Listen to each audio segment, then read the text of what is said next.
Musinguzi Blanshe, who's Al Jazeera's journalist based in Uganda's capital, Kampala. Thanks very much indeed for joining us. Let's begin with Uganda's response. What has the government said officially in reaction to this leaked UN report accusing Uganda of increasing troop numbers in eastern DRC without Kinshasa's approval? Thank you and good morning, Peter. So Uganda's response has not been official, but it has been dismissive.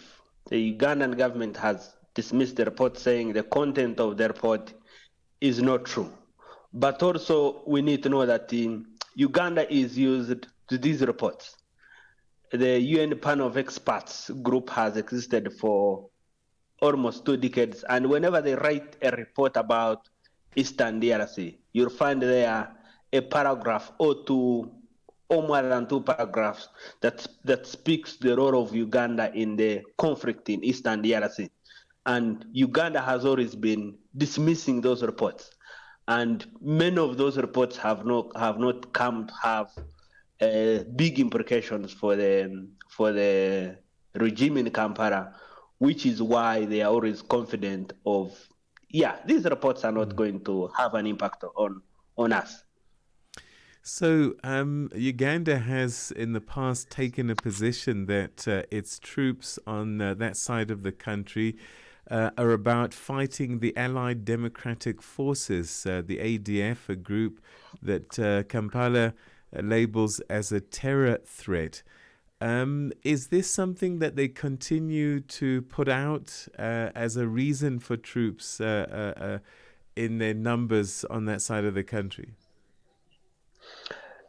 Yes, that is Uganda's official response whenever you ask them, what are you doing in Congo? They tell you, we are fighting ADF. But at the beginning towards the end of 2024 and at the beginning of 2025, we saw the expansion of the increase in the number of troops, but also the expansion of the area of coverage where these troops were. The ADF rebels in Eastern Congo their bases were in North Kivu, and then when they were bombed in 2021, they dispersed into very small groups and moved far into North Kivu. So the areas where they moved into in North Kivu are known.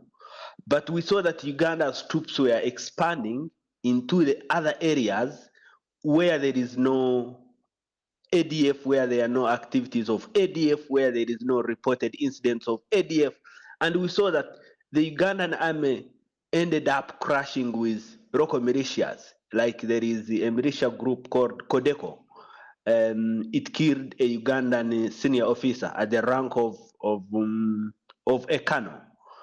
And then after that, we saw that the head of that Codeco group came to Uganda and met the commander of Uganda's army, General Muhoozi Kainerugaba, who is the son of the president. So it was some sort of a ceasefire between those 2 groups. So, and we have seen Uganda continue to expand in Ituri in areas where there is no ADF. And the question has been, why is Uganda getting into many other areas if it went into Eastern DRC to fight ADF? And it's now in areas where there is no ADF. Could there be economic motivations for Uganda's activity along that border?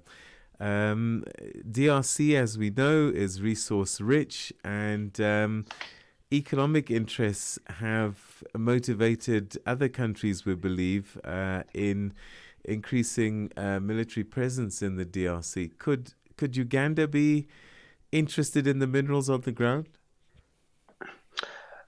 The answer is yes.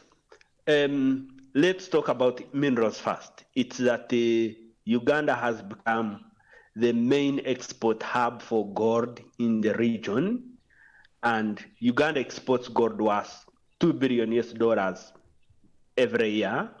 And when you look at Uganda, it doesn't have those large gold deposits. So much of this gold comes from Eastern Congo. Then there are other products like timber. A lot of hardwood comes from Eastern Congo. It gets into Uganda. It goes to Kenya. It goes to other countries. Ends up in Asia. So Uganda is an important route for those products, those minerals. But also look at it from the other perspective that there are no industries in Eastern Congo. So Congo depends on products that comes from Uganda. And so one of them, there was a discussion, I think, 2 years ago about taxing this gold that comes into Uganda. So it was a high-level discussion that reached at the president's desk, and the president was involved. And one of the people who were in these discussions told me the argument that which was on the ground, which people were putting up against taxing gold was that, you see, the Congolese who bring gold into Uganda, they go back with trucks loaded with products made in Uganda, and Uganda exports to DRC are worth like $700 million US. Those are the official statistics. When you add in the informal trade, which is not registered, it's more than $1 billion US. So Wow. the Congolese in Eastern Congo who see that there is no government presence, they also want the Ugandan army to stay and protect them, those with business interests. And Uganda sees that legitimate economic interest beyond the exploitation of minerals. The other interesting bit is that actually when Uganda's army entered Eastern DRC in November of 2021, they were not just with guns. They are accompanied by road construction equipment. So Uganda is supposed to construct roads in Eastern Congo that will ease movement of its goods. So, and the government of Uganda is footing more than half of this bill.